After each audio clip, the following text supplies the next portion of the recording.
আপনাকে ভারত সরকার আপনাকে সমনাগরিকত্বর সার্টিফিকেট প্রদান করবে।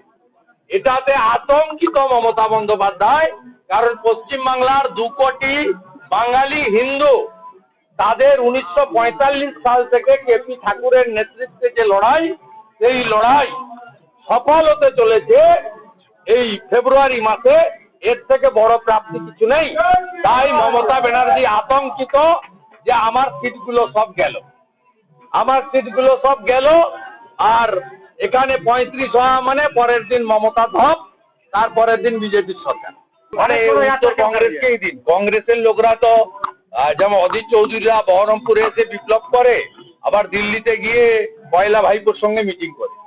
4 বার সোনিয়া গান্ধী, রাহুল গান্ধীরা মমতা ব্যানার্জির সঙ্গে ইটিং ফিটিং সিটিং করেছে।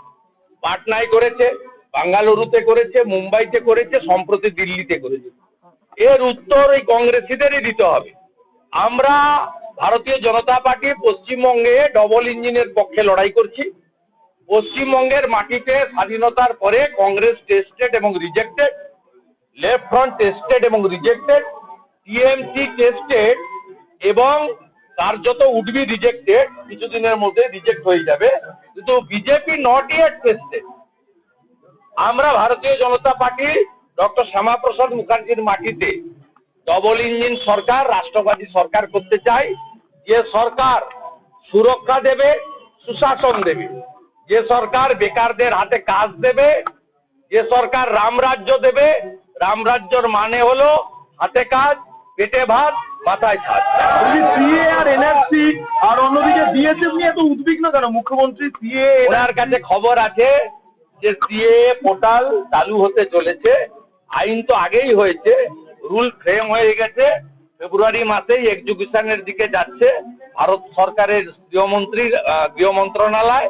এবং যারা হিন্দু বাঙালি বাংলাদেশ থেকে ধর্মীয় কারণে উৎপীড়িত হয়ে এসেছেন, যেমন আমার মাকে বরিশাল থেকে তাড়িয়ে দেওয়া হয়েছে, ঠিক এইভাবে যারা বাঙালি হিন্দু বাংলাদেশ থেকে খেদিয়েছে, ওরা এক কাপড়ে পালিয়ে এসছে, তাদেরকে সহ নাগরিকত্ব নরেন্দ্র মোদীজির কমিটমেন্ট, অমিত শাহজির তৈরি করা আইন কার্যকর হতে চলেছে। এবং এক্ষেত্রে আগের আইনের রুলে কালেক্টরেটদের হাতে ছিল, এবার কেড়ে নিতে চলেছে ভারত সরকার। সরাসরি আপনি অ্যাপের মধ্য দিয়ে আপনার এনরোলমেন্ট করতে পারবেন।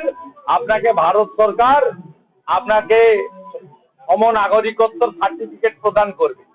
এটাতে আতঙ্কিত মমতা বন্দ্যোপাধ্যায়, কারণ পশ্চিমবাংলার 2 কোটি বাঙালি হিন্দু তাদের 1945 সাল থেকে কেপি ঠাকুরের নেতৃত্বে যে লড়াই, সেই লড়াই সফল হতে চলেছে এই ফেব্রুয়ারি মাসে। এর থেকে বড় প্রাপ্তি কিছু নেই। তাই মমতা ব্যানার্জি আতঙ্কিত যে আমার সিটগুলো সব গেল, আমার সিটগুলো সব গেল। আর এখানে 35 হওয়া মানে পরের দিন মমতা ধপ, তারপরের দিন বিজেপির সরকার। চোরেদের রানী। এবং উনি ক্যাগ রিপোর্ট বিধানসভায় প্লেস করে ডিসকাশন করুন। 2003 সালে রিপোর্ট দেওয়া হয়েছে। আমি তো বলবো গভর্নরের উচিত ক্যাগ রিপোর্টের এগেইনস্টে এফআইআর স্টার্ট করার জন্য ডাইরেকশন দেওয়া। এই বাজেট বলছে অনেক কংগ্রেসকে বিরোধিতা করছেন, বলছেন ক্ষমতা থাকলে উত্তরপ্রদেশে খুব অসভ্য কথাবার্তা বলেছে। আমি রাহুল গান্ধীজিকে বোকা বলতে গেছিলাম, তার কারণ ছিল তিনি আটাকে কেজির বদলে লিটার বলেন, কৃষকরা এয়ারপোর্টে সবজি বিক্রি করবেন বলেন, তারপরে তিনি স্টোভের উপরে কয়লা দিয়ে, এগুলোকে আমি উল্লেখ করে বলছিলাম যে 54 বছর বয়স হলো, এতবার সাংসদ, এবারে ম্যাচুরিটি রাখা উচিত। এবারে চলতি কথায় আমি যেটা বোকা শব্দটা আমাদের এখানে গাগঞ্জে চলতি কথায় বলে ফেলেছিলাম, তাতে যদি কেউ আঘাত পান অন্য কথা, আমি কিন্তু সে উদ্দেশ্য বলিনি। কিন্তু আপনারা যে মমতা ব্যানার্জির হয়ে জয়রাম রমেশ এবং মল্লিকার্জুন খাড়গেরা মমতার কার্যত পায়ে পড়ে যান, আর মনোজ সিংভিরা যেভাবে চোরেদের বাঁচানোর জন্য উঠে পড়ে লাগেন, আজকে তো রাহুল গান্ধীকে বিড়িখোর বলেছে। আমি আশা করব আমার বিরুদ্ধে যেমন এফআইআর করছিলেন আর মিছিল টিছিল বের করছিলেন, কাল থেকে মমতার বিরুদ্ধেও এটা করবেন। মমতা আজকে তিনি বিড়িখোর বলেছেন। এই রাহুল গান্ধীর বাবা যদি না থাকতো এই মমতা ব্যানার্জিকে কেউ চিনতো না। রাহুল গান্ধীর বাবা স্বর্গত রাজীব গান্ধী এই মমতা ব্যানার্জি একটা লোক তাকে চিনিয়েছে। এ তো বেইমানি রন্ধ্রে রন্ধ্রে। আর যখন ফ্যা করে ঘুরছিল 98 সালে, তখন অটল বিহারী বাজপেয়ী না থাকলে রাস্তায় ঘুরতে হতো। অর্থাৎ স্বাভাবিকভাবে যাদের যাদের কাছ থেকে উপকার পেয়েছে তাদেরকে ব্যক্তিগত আক্রমণ করা, কদর্য ভাষায় আক্রমণ করা, মুখে বেলাগাম আক্রমণ করা, এটা ওর ক্যারেক্টারের মধ্যে পড়ে। সিপিএম নাকি বিজেপি আর আমি ওকে বারে বারে বলছি, মাছ, হোটেল, বাস, পেট্রোল পাম্প একটাও আপনার বা আপনার পরিবার আমাদের দেয়নি।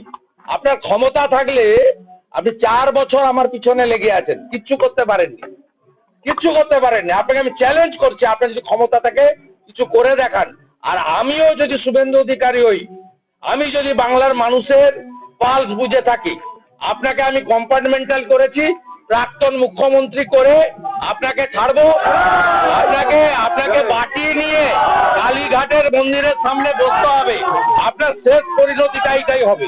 অন্তর্বর্তী বাজেট একটা অন্তিম বাজেট মুখ্যমন্ত্রী বলছে, এটা অন্তিম বাজেট, এখানে কি অন্তিম বাজেট? কথা নেই।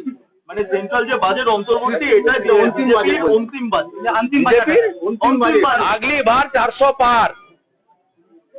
ছত্তিশগড়, মধ্যপ্রদেশ, রাজস্থান ভোটের আগেই এ যখন ভবিষ্যৎবাণী করেছে জেনে রাখুন মোদিজি 400 পেরিয়ে গেছে।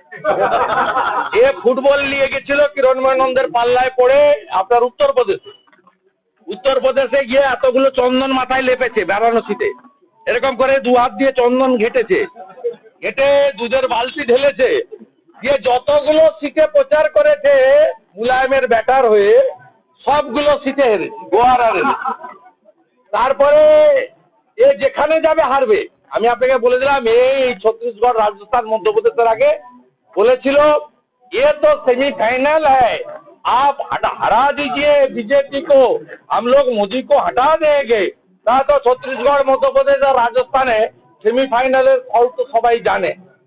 হেমন্ত সোরেনের পাশেও দাঁড়াচ্ছেন, গ্রেফতার হয়েছে হেমন্ত সোরেন। মমতা ব্যানার্জিকে বলবো ক্ষমতা থেকে বারাণসীতে গিয়ে মোদিজির বিরুদ্ধে লড়ুন না, আপনার কত দম আছে বলবো। মোদিজি অনেক বড় ব্যাপার, হিমালয় পর্বত, আমার সঙ্গে লড়ে যে পারেনি সে মোদিজির সঙ্গে। সিপিএম নাকি বিজেপির বন্ধু, আজকে মুখ্যমন্ত্রী অভিযোগ করছেন সিপিএম নাকি বিজেপির বন্ধু। এ উল্টো পাল্টা কথাবার্তা বলে। হ্যাঁ, no vote to BJP, no vote to Narendra Modi করে, ওই জন্য যাদবপুরের অ্যান্টি ন্যাশনালদেরকে উনি পুষে রেখেছেন ওখানে। যাদবপুরে টুকরে টুকরে গ্যাংকে প্রো পাকিস্তানিদের উনি লালিত পালিত করে ওখানে খাইয়ে রেখেছেন।